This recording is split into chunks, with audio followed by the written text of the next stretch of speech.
ઉપાડી લે સીધો લીટી પીઠળિયા વગર ગાડી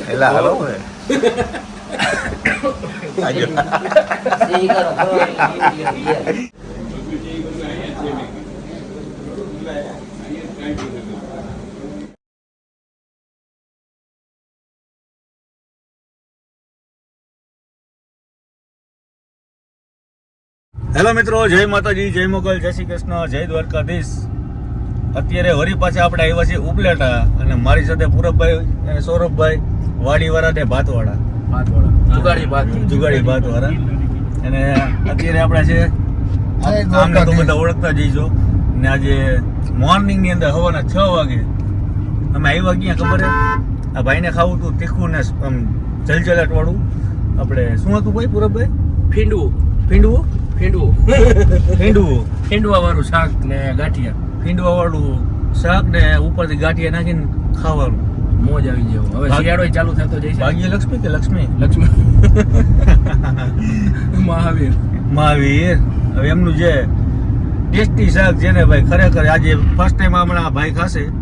કારણ કે એ વિડીયો તો એમને જોયા હતા અને મને એવું ઘણી વાર કીધું કે રાજભાઈ, જ્યારે પણ તમે ભાઈ બધા જાઓ, ભલે સવારના 5 વાગે જવું પડે તો મને ફોન કરજો, હું આવીશ. હે એટલું બધું તમે શું જગ્યામાં તમે જે ઓલા ધોવાણા કાઢતા હતો રિએક્શન આપણે કાઢવા છે મોજ કરાવી દેવી લડી લેવાનું થાય. એટલે હવે મિત્રો સાથે જે મોર્નિંગમાં નીકળ્યા 6 વાગે અને જાતા જાતા ચા પાણી પીધા, અડધી કલાક સ્ટે કર્યો એટલે 8 વાગ્યા છે મોર્નિંગના જુઓ અત્યારે.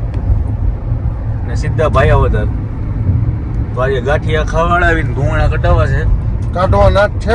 હા સારું, ચાલો મિત્રો જોતા રહ્યો, આગળ મોજ કરતા રહ્યો. માતાજી, જય માતાજી ભાઈ. મહાવીર માં ગાંઠિયા ફરસાણ બટી બોલાવી રહ્યા છે. અને આજે તો ખાસ મારા મિત્રને જે જોતા જ મોઢામાં પાણી આવી ગયું. શું કેવું છે તમારા શાક વિશે? આને કેવું કહેવાય ખબર? કેવું? ઝેરી શાક ઉપાડી લે. શું કહેશો પૂરબભાઈ? આવી ફિલિંગ લેવી તો તમારે અહીંયા જવું પડે. અહીંયા તમને ખ્યાલ જો દેશી આમ બેસવાની સુવિધા. તમે ત્યારે આવી જાય પાછો ધક્કો ખાતો. હું તો આવું ત્યારે અહીંયા આવું જ છું. આપણે વહી જવાનું હતું તો પણ ધક્કો ખાતો. હા, કેમ કે શિયાળો ચાલુ થઈ જાય છે. મસ્ત મજા. આ ગામડાની મજા છે આખી, રૂઢી જ આખી અલગ. વધી ગયું હમણાં ભાઈનો. હવે તમે મને શું કહેતા હતા? તમે મને શું કહેતા હતા? હા, ચુનવાણી કેવું લાગે? દાદા ભેગા ગાંઠિયા ખાવા દાદા સાથે આવ્યા હોય, ગાંઠી આંગળી પકડીને લઈ જતા, હાલ બેટા ખાવા. આમ જોવો પણ આમ બધું સગડી જોવો પેલા.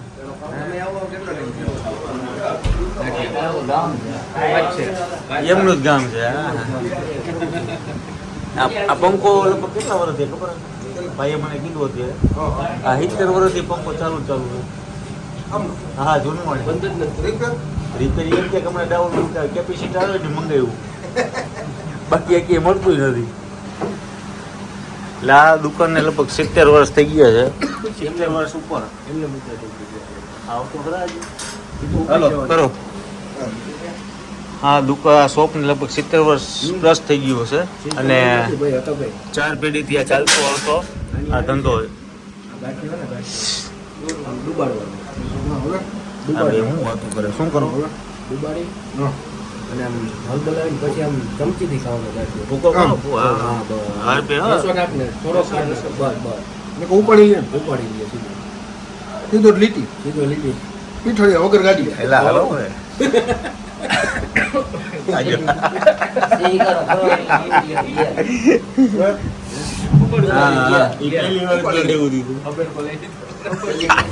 હા હમણાં એ લાગ્યું એક નંબર. હે પછી જોરદાર કોન્સેપ્ટ છે. યાદ રાખવાનું શું કરવાનું? ડુબાડવાનું. હા હા લઉં છું બળ્યો કાઢ નાખું. નહીં ઓલા ભાઈ જો ના પડી કાંઈ લેવાનું નહીં લેવાનું. અબેડ તો લીધું એટલે ગયા. આપણે વાત એ હતી કે 70 વર્ષથી વધારે આ દુકાનને થઈ ગયા છે ને 4 પેઢીથી ચાલતો આ બિઝનેસ. ગાંઠિયા અને શાક આ કોમ્બિનેશન આખું અલગ જ છે. અહીંયાનો ગાંઠિયો ઓળેલો એ આખો યુનિક છે. અને આને ખાવાની રીત તમને આગળ બતાવી કે પહેલાં ગાંઠિયો લેવાનો છે, એક પ્યાલી આપે છે બટેટાની, અને સગડીમાં કન્ટિન્યુ શાક ગરમ થતું હોય છે. ડબલ તપેલા. હા, ડબલ તપેલા ઉપર તપેલું. નીચે તપેલામાં શું છે? ટોમેટો. એમાં રસો છે. તપેલામાં શું છે? હે, સસ્પેન્સ છે. એવું છે. એ આપણે બતાવીએ કહેવાય નહીં. તો મિત્રો પ્યાલી આવે છે બટેટાની, નેક આવી. આમાં શું આવે? ફીંડવું. ટીંડવું. ફીંડવું. ટીંડવું. પેલા ટીંડવું. અહીંયા ફીંડવું કહે છે ને, આપણે અહીંયા આપણે સૌ આપણે કાઠિયાવાડમાં શું કે આપણે અહીંયા ફોડવું કે પાછા અલગ અલગ હોય. સૌરભભાઈ, તમે દહીં કા ખાવ છો? દહીં ગાંઠિયા? આ તો લ્યો. જો આવી રીતના ખાવાની જે મજા છે. અને આખું આ છે એ ગામ છે ને ભાયાવદર, એ વાડી ઉપર જ, ને વાડી ઉપર જેટલા ખેડૂત મિત્રો છે બધા અહીંયા આવતા હોય છે. આને એને તરબોળ કરી દેવાનો ગાંઠિયાને. તરબોળ.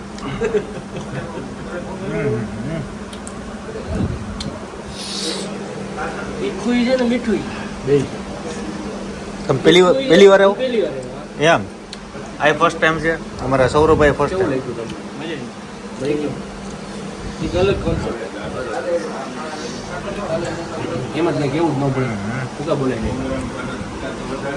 તો મિત્રો તમે પણ ભાયાવદરમાં જ્યારે આવો, આવો નહીં, પહોંચી જ જાઓ. આવવાનું જ છે. અહીંયા આવે ત્યારે આવશે, હા. પહોંચશે જ નથી એમ છે હજી. આ બે ભાઈઓ છે, એમના દીકરા છે. પીટાઈ નથી. હું તો ભાયાવદર આવું ને એટલે ઉપલેટ આવું ને એટલે સ્પેશિયલ પહેલો સ્ટોપ તો અહીંયા જ. આપણે ત્યાં દીપકભાઈ ખવડાવવા રસો. દીપકભાઈ મોજ એ ગયો, કારણ કે તમે ઉપલેટ અને સોરી પૂરબભાઈને ત્યાં હમણાં કાલના વિડીયોમાં યાદ કર્યા હતા કે પૂરબભાઈને મરચા ખવડાવે. તમે શું ખવડાવશો? તીખું શાક ખીંડવા વાળું. ખવડાવો. ખીંડવા વાળું શાક જો. એક ખીંડવા વાળું શાક એ કેના તરફથી? આપણા તરફથી. કેને ખવડાવો? દીપકભાઈ. તો મિત્રો આ જગ્યાએ ચોક્કસથી પહોંચી જજો. એડ્રેસ મોબાઈલ નંબર સ્ક્રીન ઉપર આપેલું છે. બીજે તમે ખાવ. આવો અને મોજ કરો. અને આવી ગામડાની જે ફિલ્મ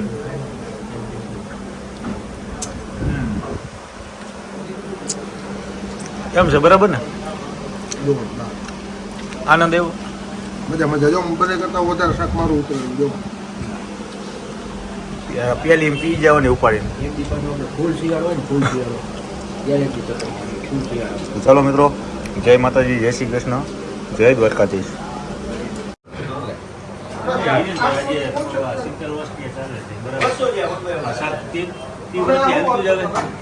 અમે સાંભળ્યું ને ત્યાં સુધી એટલું તો હશે, પછી ખબર નથી. મારા પપ્પાની પેલા પૂરી શાક બનાવતા, પછી સાંજે ભજી આપતા, પછી એને ગમે કોકે કીધું હોય કે ગમે આ 45 વર્ષ તો મને 44-45 તો મને મારા ભાઈ માંથી મોટો, એને તો ખબર જ છે. એ ભાઈ બનાવતો નાનો હતો. રહીને એ શીખી લીધું. આનો ખ્યાલ નથી કેટલા વર્ષનો. આ અમારે ટ્રસ્ટની છે. અમારે લાઈનમાં 5 દુકાન છે, ટ્રસ્ટની છે. એટલે કાંઈ નથી થતું એમાં.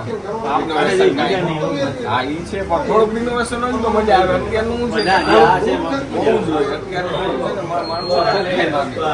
આપણે ટ્રાય કરતા હોય, પણ આમાં ઇનોવેશન નથી થતું ને, એટલે એ તકલીફ પડે છે. હા, એ છે, એ કાંઈ નથી. બને હા, શિયાળામાં. ચોમાસું શિયાળામાં બહુ. પેલા અમે ઉનાળામાં પણ ઓછું જ બનાવતા, પણ હવે તો અમારે વધી ગયું ને કે ઉનાળામાં અમારે ચાલુ પેલા એટલું બધું ઉનાળામાં ન રહેતું, શિયાળામાં આપણે ઓમ તો તમે શાકગાંઠીનું કયો એટલે ગમે તે અમને સરનામું આપી દઈએ, પણ ભાઈ આવતો મેઇન બજાર જૂની દેના બેંકની પાસે મહાવીર સ્વીટ શાકગાંઠિયાવાળા તો એ ચાલશે તમને. ના, સવારે 7:30 થી 11:30 વાગ્યા સવારે જ મળે. હા, બસ બપોરે પછી ફરસાણ ને મીઠાઈ બનાવે. 9974674698 ને મારા ભાઈનો નંબર છે 94 287 91 108.